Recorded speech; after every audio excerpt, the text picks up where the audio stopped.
ডেভেলপমেন্টের বিভাগের গবেষক ববিতা দত্তের রহস্যজনক মৃত্যুর ঘটনায় ফের উত্তপ্ত উত্তরবঙ্গ বিশ্ববিদ্যালয়। মঙ্গলবার প্রশাসনিক ভবনের সামনে অভিযুক্ত অধ্যাপক সিদ্ধার্থ শঙ্কর লাহার কুশপুতুল জ্বালিয়ে বিক্ষোভ প্রদর্শন করে ভারতীয় জনতা যুব মোর্চা। অভিযুক্তের কঠোর শাস্তির দাবি জানিয়ে রাজ্যপালের কাছে একটি চিঠি পাঠান তারা। সংগঠনের শিলিগুড়ি সাংগঠনিক জেলার সভাপতি অরিজিৎ দাস জানান, গবেষক ববিতা দত্তের আত্মহত্যা করেনি, তাকে খুন করে ঝুলিয়ে দেওয়া হয়েছে। অভিযোগের তীর বিভাগের প্রধান এবং রামকৃষ্ণ হোস্টেলের সুপার সিদ্ধার্থ শঙ্কর লাহারের দিকে আঙুল তোলেন তারা। তিনি জানান, ববিতার ঘর থেকে একটি সুইসাইড নোট উদ্ধার হয়েছে, যেখানে সিদ্ধার্থ শঙ্কর লাহারের নাম পরিষ্কার করে উল্লেখ করেছে। এনবিইউ এর ছাত্রী, রুরাল ডেভেলপমেন্ট ডিপার্টমেন্টের সে গবেষক ববিতা দত্ত, তুফানগঞ্জে বাড়ি। সে এখানে পড়াশোনা সূত্রে শিব মন্দিরের মাস্টারপাড়ায় সে থাকেন, ভাড়া থাকতেন।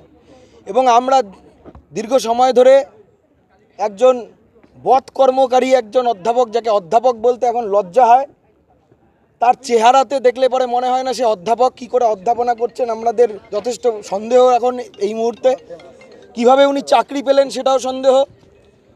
এই অধ্যাপকের দ্বারা সে নিগৃহীত দিনের পর দিন হয়েছেন, শোষিত হয়েছেন। যেহেতু সে পিএইচডি হোল্ডার, সেহেতু পিএইচডির গাইড হিসাবে এই অধ্যাপক সিদ্ধার্থ শঙ্কর লাহা, তার যে অপকর্ম এবং তার যে রোষানলে সেই ববিতা দত্ত পড়েছিল, তার পরবর্তীতে আমরা দেখলাম ববিতা খুন হলেন। আমরা এটা খুন বলছি কারণ এই যে বাড়িতে ববিতা দত্ত ভাড়া থাকতেন, তার উল্টো পাশের বাড়ির থেকে পুলিশ সিসিটিভি কালেক্ট করেছে।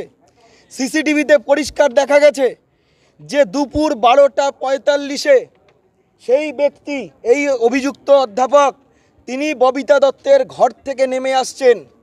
একজন স্কলারের ঘরের থেকে এই অভিযুক্ত সিদ্ধার্থ শঙ্কর লাহা দুপুর 12:45-এ কী কারণে নেমে আসছেন, কেন, কী কারণে তার ঘরে গেছিলেন, উদ্দেশ্যটা কী ছিল, তার ঠিক 2 ঘন্টা পরে বাড়ির মালিকরা যখন আওয়াজ কোনো পাচ্ছেন না ডাকাডাকির পরে, স্থানীয় পঞ্চায়েত এবং মাটিগাড়া থানার পুলিশ এসে দেখে যে ঘরের ভেতরে হ্যাঙ্গিং অবস্থায় ঝুলছে দেহ ববিতা দত্তের।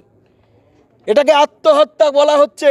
পাশাপাশি ববিতার ভাই মাটিগাড়া থানায় অভিযোগ দায়ের করেছে, যেখানে ববিতাকে বিয়ের প্রতিশ্রুতি এবং পরীক্ষায় ভালো নম্বর পাইয়ে দেওয়া সহ তাকে ভয় দেখিয়ে একাধিকবার তার ওপর শারীরিক অত্যাচার চালিয়েছে, এমন অভিযোগ করা হয়েছে।